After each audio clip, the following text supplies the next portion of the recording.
hoje nós pensamos de aprofundar o tema que nós escolhemos para o ano de 2009, ou seja, tornar visível a esperança, né? Eu estava, quando estávamos rezando e pensando em Maria, que foi aquela que, por primeiro, quando recebeu a visita do anjo, fez aquela experiência, como nós costumamos dizer nos nossos ambientes, né? De fazer o vazio e escutar a mensagem que o anjo queria lhe trazer. Nessa experiência que ela fez, aconteceu a extraordinária virada da história, né? Ou seja, ela foi uma das primeiras que fez essa experiência de se fazer um com aquilo que o anjo lhe trouxe, mesmo apesar do susto que tomou como uma jovem, né? E por isso começou a preparar o caminho de tornar visível a esperança.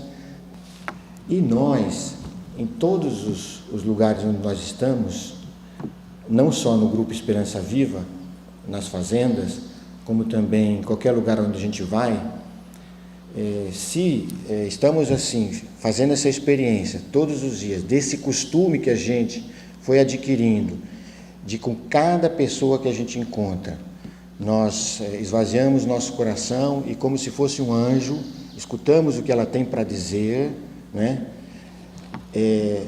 Fazemos a experiência de Maria de tornar visível a esperança, porque a pessoa, depois que sente, mesmo a gente não tendo falado nada, mesmo de Deus ou daquilo que toca o nosso coração, mas dando a oportunidade a ela de poder se abrir, de poder falar, né, de poder colocar para fora suas angústias, suas mágoas, suas tristezas, ela de repente sai desse nosso encontro, seja pessoal, ou seja no grupo, onde você, como responsável, é aquele que procura guardar, fazer com que todos entendam, né, essa dinâmica de que todos devem fazer esse esforço de colocar, esvaziar o coração para acolher o outro que chega, né? Essa pessoa, que seja no contato pessoal, seja no grupo, sai enxergando algo. Uma experiência bem concreta que eu fiz agora há meia hora atrás, né? Eu encontrei com o padre, não sei o nome dele, esse da Polônia, né? Que estava aqui conosco. Aí nós estávamos conversando e ele dizendo da abundância do seu coração, o que ele sente aqui. E ele disse assim, aqui tem algo de sobrenatural, né? E nós padres também precisamos. Quer dizer, o que faz um homem, como sacerdote, já um homem que está a serviço de Deus 24 horas, vir para cá para poder depois manifestar, dizer isso que ele disse para nós, né? É porque nós, na limitação, né, do nosso ser, estamos conseguindo tornar visível a esperança. Ou seja, ele vem, convive conosco, toma café junto, participa da missa, escuta um, escuta outro e sai daqui enriquecido, dizendo que aqui tem algo de sobrenatural, né?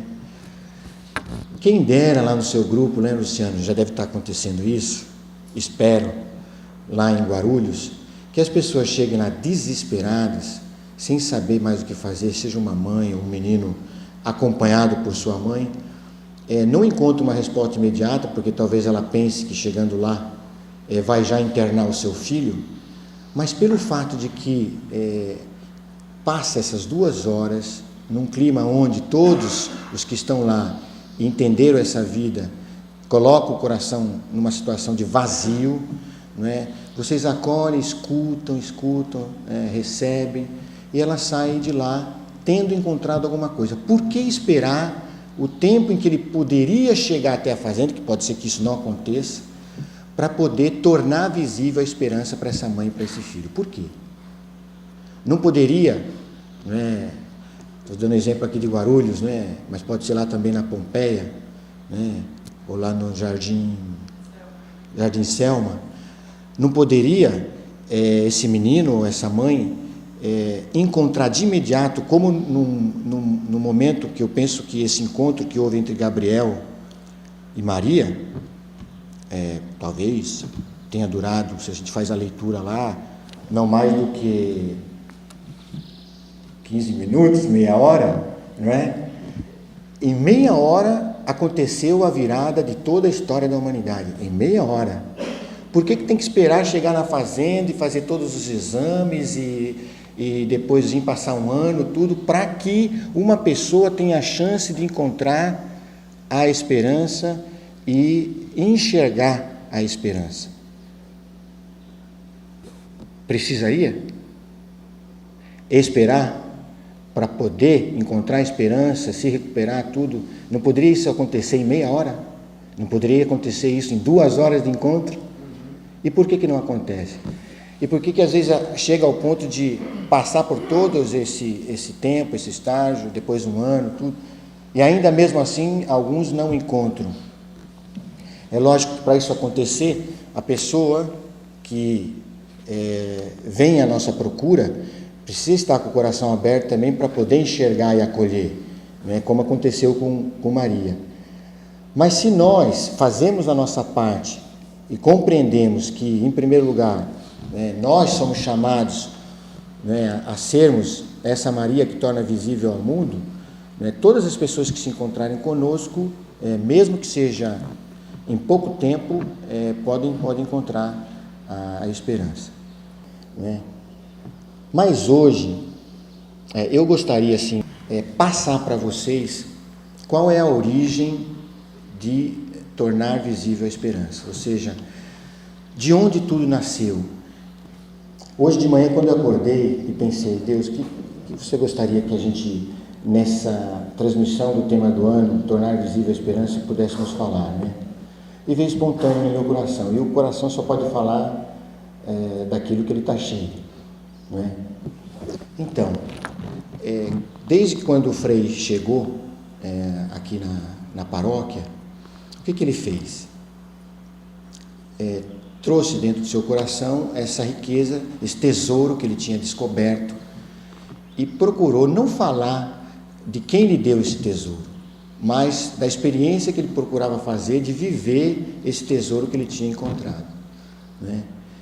E não falou do movimento e nem de Chiara, né? Mas procurou viver essa espiritualidade, e Iraci, naquela época, eu e mais alguns outros jovens, né, outros familiares,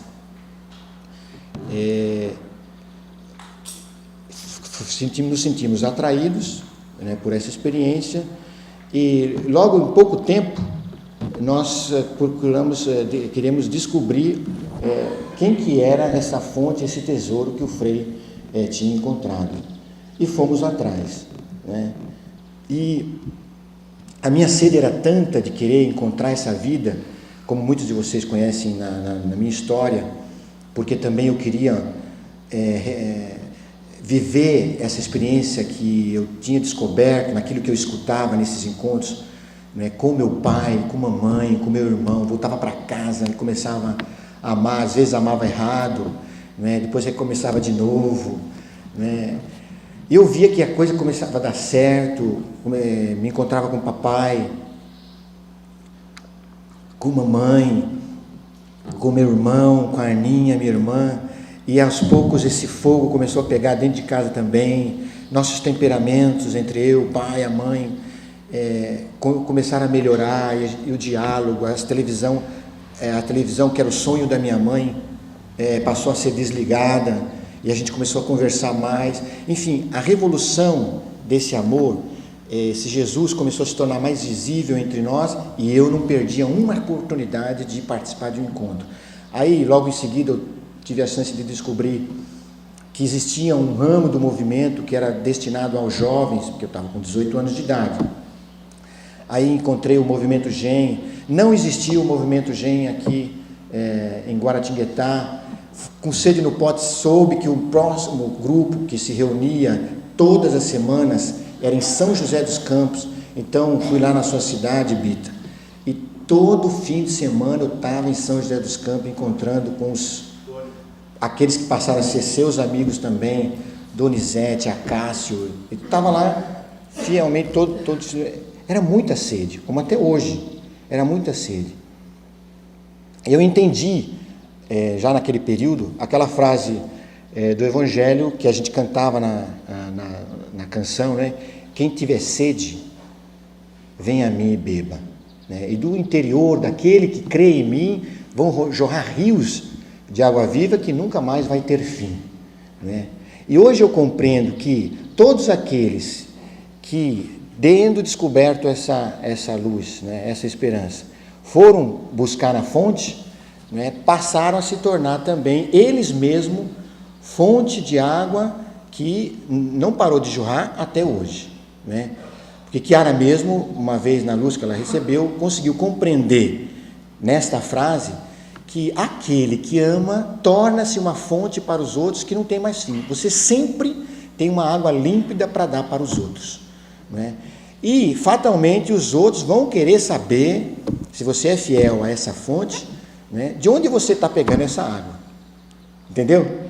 De onde você está pegando. Porque aconteceu assim com o Frei, né, e conosco não foi diferente. A Iraci foi a mesma coisa. E aos poucos, na paróquia, nós quando descobrimos, mesmo o Frei, veja só, mesmo o Frei não fazendo propaganda, não ficando chamando, nem pagando a gente para o encontro, era tudo a gente ia, porque tínhamos interesse com o nosso dinheiro, entendeu? Mesmo o Frei não fazendo isso, a gente ia atrás. Foi acontecendo que daquela fonte que era o Frei, que jorrava do seu coração, foram nascendo outras fontes, que aí tornou-se fala alto, um rio, né? E esse rio você não conseguiu mais controlar, entendeu? Esse rio foi transbordando, foi para São Paulo, né? Foi para outros lugares e pronto, né? Chegou até as Filipinas, né? E não vai parar mais, esse rio vai continuar correndo, porque quanto mais vai aumentando, né, as fontes, né, tanto mais gente vai poder beber dessa água. Então, falando tudo isso, no entusiasmo que está dentro do meu coração, vocês têm que imaginar agora, você que está me escutando, que a gente tentou guardar isso durante quase 30 anos. Hoje, quase que a gente poderia dizer, oficialmente, nós queríamos transmitir para cada um de vocês a origem da nossa fonte. E dizer, pegar na sua mão, vem aqui, vem comigo, venha ver de onde eu bebi essa água. Né? Hoje eu queria dizer para você, né, Ana Maria, né, que se você quiser conhecer essa fonte, esse lugar físico, esse ponto de encontro onde você pode beber dessa água e aprender as condições para que Jesus se torne visível, né? Nós encontramos nos encontros do Movimentos Focolares. Podia ser em outro lugar, mas nós encontramos nessa fonte. Ou seja, uma mulher, certo? Que há um pouco mais de 60 anos, né? Jovem, tinha 24 anos, né? Num determinado momento da sua vida, e esse foi um momento muito forte, até um pouco antes dos 24 anos, né? Ela tinha decidido fazer filosofia, foi prestar o vestibular, ou o curso, e não conseguiu passar, e entrou dentro dela um desespero muito grande, e começou a chorar. Sua mãe tentava consolá-la, né? Mas não tinha o que podia consolá-la, porque a sede que ela tinha de encontrar a verdade era muito grande, e de repente, ainda em prantos, ela sentiu como se alguém dissesse no seu coração: não se preocupe, eu serei o seu mestre. E nesse momento ela parou de chorar. A sua mãe não compreendeu, né? Mas já naquele período já se estava manifestando o que Deus estava reservando por ter escolhido uma pessoa como nós, podia ser outra, mas escolheu a ela. Volta de novo aquilo que eu estava tentando explicar, que a fonte tem um endereço e um nome, uma pessoa física, né? Como aconteceu com Maria. Tinha tantas mulheres israelitas naquela época, mas escolheu Maria, né? Como escolheu um dia essa jovem que não tinha o nome de Chiara, era o nome de Silvia, né? Naquela época ainda era Silvia, e começou a ensinar para ela aquilo que ele queria explicar, que se tornou depois, né, a origem de tanta transformação hoje no mundo, inclusive a origem da Fazenda da Esperança. Nós fizemos uma opção na nossa obra, na nossa família. Nós acreditamos e queremos acreditar não em nós mesmos.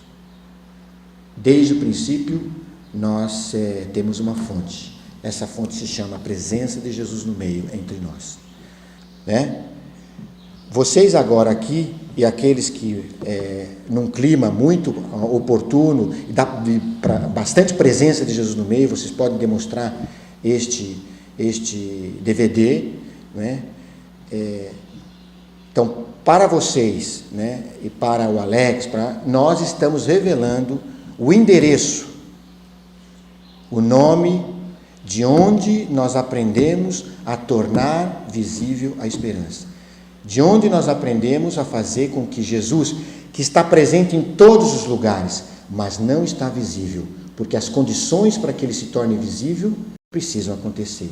E essas condições nós aprendemos neste endereço, que se chama Movimento dos Focolares. Agora alguém pode perguntar assim: por que, Frei, por que, Nelson, vocês não falaram desse endereço muitas vezes? Vocês ouviram a gente falar assim muitas vezes? Da nossa boca, vocês ouviram, como vocês estão ouvindo agora de mim, explicitamente, claramente, falar disso? Prestem atenção nos temas que Frei Hans e Iraci deram ontem. Em algum momento eles falaram dessa pessoa e desse endereço? Fazem 30 anos que nós aprendemos desta pessoa, né, deste endereço, que nós devíamos fazer assim.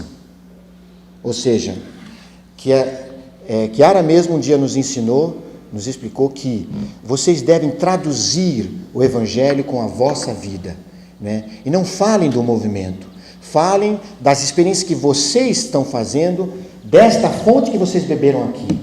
E se eles te perguntarem, vocês devem revelar. E isso nós estamos fazendo 30 anos. Mas eu sinto, é chegada a hora. É chegada a hora. Depois de 30 anos, nós temos que dizer abertamente onde está a fonte. Por quê? Porque vocês passaram a ser junto conosco, como o Frei já falou, a ser cofundadores. E nós não podemos guardar o segredo. Hoje eu queria passar esse legado para vocês. Ou seja, nós não podemos assumir para cima de nós algo que, em primeira mão, não foi dado para nós. Foi dado para uma pessoa, em primeiro lugar, que tinha um nome que se chama Silvia Lube, e depois ela recebeu a graça pela consagração que ela fez a Deus de ganhar o nome de Chiara Lube, e todos aqueles e aquelas que com ela tomaram a decisão de serem aquele recipiente como Nossa Senhora, aquele seio que acolheu Jesus e que depois, com a experiência, a fidelidade delas, deu Jesus ao mundo e deu Jesus a nós, né? Então, eu não tenho dúvida, viu, Luciano? Eu não tenho dúvida que se você, voltando para Manaus, né, carregado desse Jesus no meio que você viveu aqui, né, essa fonte vai secar, ou pior, essa água vai apodrecer, porque você vai chegar lá em Manaus, junto com o seu Agostinho, né, todo animado com essa água na garrafa, deixa 1, 2, 3, uma semana, 2, o que acontece com a água? Apodrece. puder. Não tem necessidade de você ir lá para Manaus com uma garrafa. Eu já estou te explicando que existe um endereço, né, um lugar fixo, de onde você pode pegar dessa fonte, ela não vai secar. Não precisa se preocupar, como acontece com muitos, de que eu tenho que levar uma recordação. Não, ela está dentro de você. Você vivenciou ela aqui e está aprendendo as condições para que Jesus se torne presente também lá em Manaus.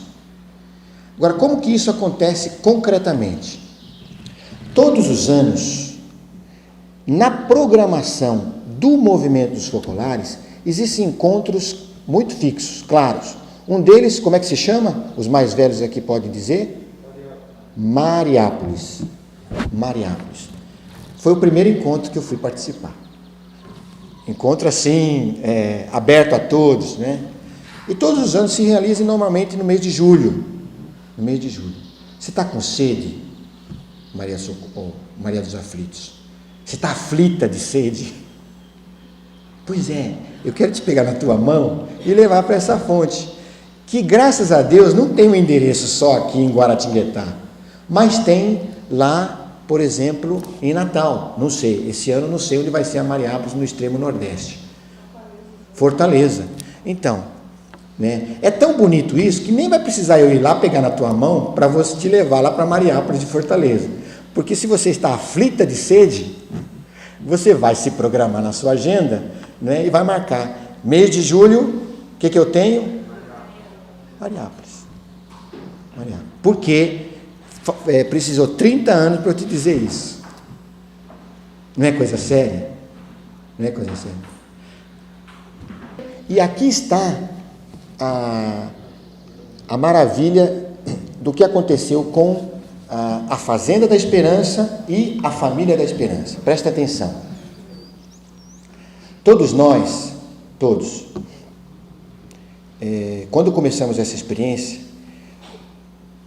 eu digo assim, nós os primeiros, né? Frei Hans, Iraci, Lúcia, eu, Angelúcia, Anderson, Luiz, todos nós nos considerávamos como membros internos do movimento dos focolares, certo?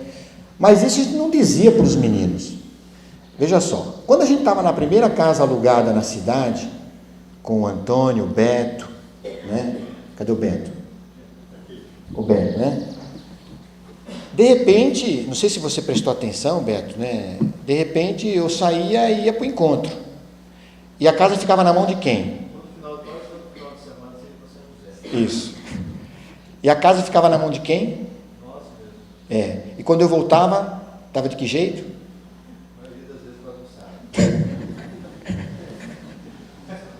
Porque alguns, ou eu também, não alguns, eu em primeiro lugar, temos a tentação de pensar que a fonte sou eu, e que eu vou salvar vocês, e que eu vou garantir que vocês estejam bem.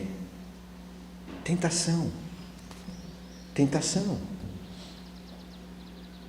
Desde o princípio nós tínhamos compreendido, o Frei, eu, a Lúcia, Iraci, eu não posso absolutamente deixar de ir na fonte beber, porque se eu não vou, essa fonte seca. E a hora que aconteceu o que aconteceu, que vem a tempestade, a chuva, né, os ventos, né, a casa não vem a cair, porque está construída sobre a rocha. Quando aconteceu aquela história clássica que todos vocês conhecem, né, como nós estávamos ligados à fonte, quando o Frei respondeu, ou fez a pergunta e Deus foi embora, né, nós já tínhamos no coração já a experiência feita já há muitos anos de que o nosso ideal era Jesus no nosso meio, Jesus abandonado, que nós aprendemos de uma pessoa que tem um endereço, e por isso não abalou as estruturas, e pudemos continuar a ser esperança para eles que recaíram e que depois puderam voltar. Vocês imaginem se quando houve aquela primeira tempestade, que quase tudo ruiu, tudo caiu, se cada um tivesse ido para um canto, o Frei continuasse como pároco, eu tivesse seguido a minha vida, e de repente o Antônio, depois quando voltou, não tivesse nos encontrado. Beto a mesma coisa, porque praticamente todos passaram pela recaída.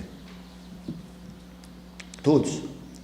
Então nós Era claro para nós, claro, eu não posso abrir mão de eu, em primeiro lugar, beber dessa fonte. Então a gente ia nos encontros, não perdia um desses encontros, não é? E tínhamos a certeza que mesmo colocando em risco a situação da casa, né, a gente sabia que esse passo que a gente estava dando era a escolha de Deus que eu tenho que fazer, e não querer que os outros façam. Então sempre foi claro para nós que, em primeiro lugar, a escolha é eu que tenho que fazer. E os outros depois, atraídos pela serenidade, pela alegria, pelo jorrar de águas que vem do meu coração, vêm atrás e querem beber, né? E assim aconteceu. Para nós pensávamos que tudo era movimento dos focolares. Nunca a gente pensou, imaginou que Deus, através desta pessoa, Chiara Lubick, através deste movimento, ia fazer nascer uma outra obra, completamente separada da obra de Maria, completamente separada do movimento dos focolares. Nunca passou isso pela nossa cabeça.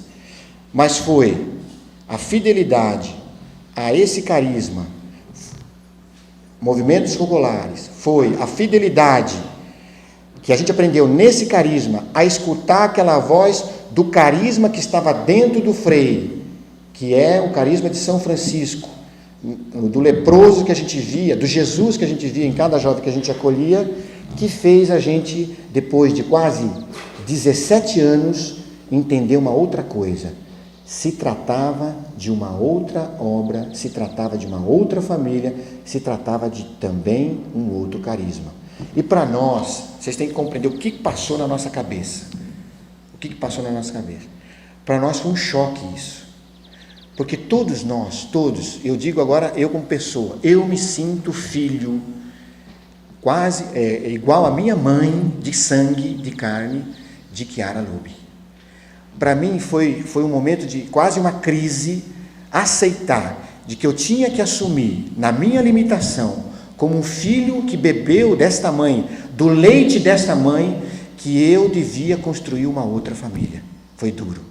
Eu não sei, eu tenho a impressão que é o mesmo sentimento, né, que quando alguém tem uma família sadia, deve ter quando, especialmente, né, as mulheres, né, quando tem que se separar da mãe. E a crise que acontece quando um filho e uma filha têm que sair de casa e construir a sua própria família. Quando tem uma família sadia, unida, enfim. Nós todos, Frei, eu, a Lúcia, Iraci, Luiz, todos nós, né, alguns mais, outros menos, passamos por essa crise.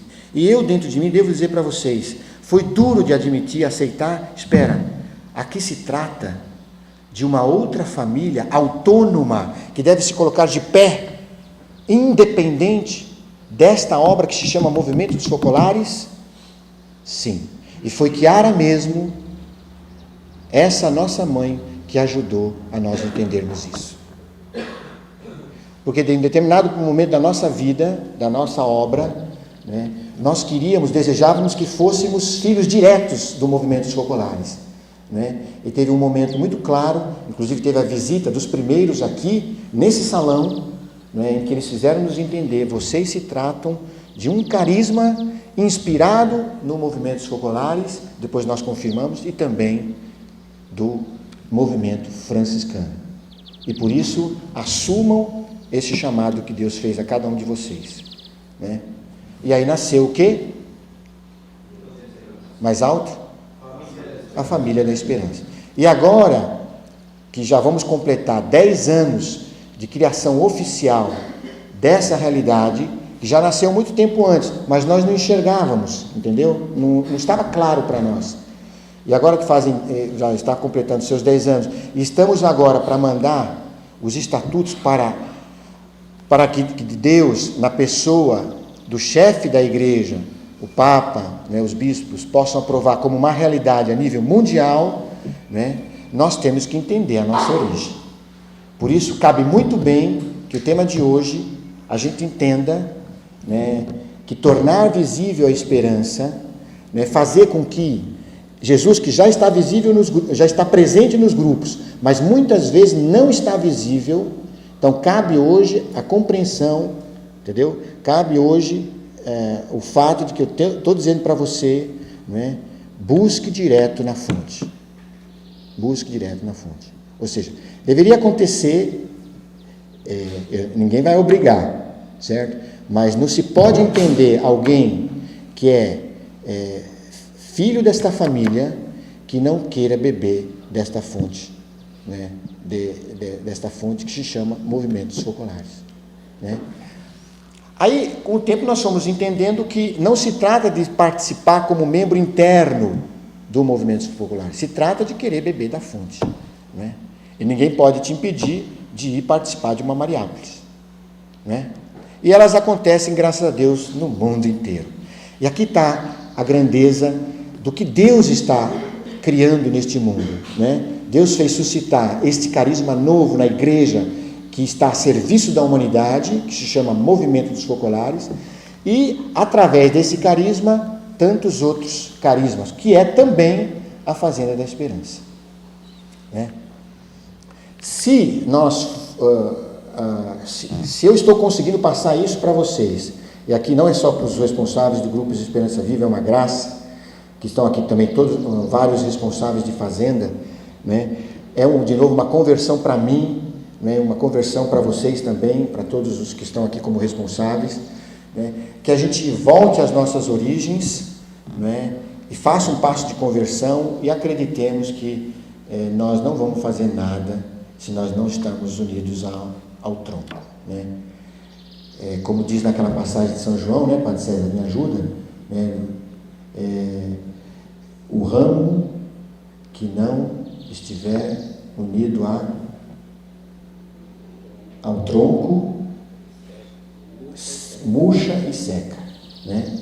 Ou seja, sem mim nada podeis fazer, né? Passa essa passagem do capítulo 10, eu acho, de São João, não, 10, do Evangelho de São João, é muito linda, quando diz, né, que o ramo que não estiver ligado à videira será cortado e será queimado. Olha que coisa dura, coisa dura. E a gente tem percebido isso nas fazendas e tem percebido isso nos grupos de Esperança Viva. Quando nós abrimos uma fazenda e esse espírito que vem dessa fonte não está presente, não é Fazenda da Esperança. Quando se abre um grupo Esperança Viva e esse espírito não está presente com esta fonte e com esse endereço, não é Grupo Esperança Viva. Não é. Ou seja, é um ramo que seca, que não vai produzir fruto e vai ter que ser cortado. E nós fizemos algumas experiências muito dolorosas, inclusive de fazendas, entendeu? Quando, na boa vontade nossa, entendeu? De acreditar nas pessoas que ainda não conheciam nada dessa vida, não é? Ou que pior, talvez não é o problema de não conhecer, não estavam abertos a querer beber dessa fonte, ou seja, não, mas esse negócio de Jesus no meio, de ficar escutando para falar para o outro, acolher o outro, ou, não, eu tenho outra metodologia, eu quero fazer a minha dinâmica aqui no grupo. O que acontece com o passar do tempo, essa realidade que nós experimentamos entre nós, que o padre falou hoje para mim, aqui se respira algo de sobrenatural,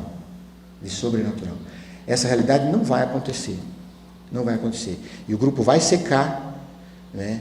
Vai ter que ser cortado e vai ser queimado, ou seja, vai deixar de existir, né? E aqui isso explica o florescer tanto das fazendas como também dos grupos de Esperança Viva. É tão interessante que, por exemplo, existem fazendas onde essa fonte e os responsáveis das fazendas, né, a fonte está muito clara, participa dos encontros, não perde as oportunidades, tudo, que foram capazes de, a partir dessa fazenda, criar outras fazendas, né, gerar outros frutos, né? Então, eu falei para vocês de um endereço dessa fonte, que é a Mariápolis, mas tem os encontros da Palavra de Vida, tem os encontros dos grupos específicos do movimento, enfim. Eu não queria muito entrar nesse detalhe, porque não foi assim que o Frei fez comigo. O Frei ficou explicando muito onde é que era esse endereço. Uma vez que a pessoa entende, ficou claro. Nelson, para de falar, porque agora eu já entendi. Eu vou parar mesmo. eu já entendi, eu vou atrás, né? Isso vai nos deixar, de um lado, tranquilos, por outro lado, vai nos fazer assumir nossa responsabilidade. O que eu estou falando aqui não é para vocês repetirem lá fora, é para ser guardado entre nós, porque vocês viram o esforço que nós fizemos. Nada mais do que 30 anos a gente está guardando isso. Nós estamos revelando aqui agora. É lógico que em todos esses 30 anos, todos aqueles que foram chegando e dizendo, eu quero ser membro da família da esperança, eu quero participar e tudo, todo mundo ficou sabendo, entende? Agora que se trata de um grupo que é um grupo que está inserido no meio do mundo, e vocês como responsáveis vão ter essa tarefa, né?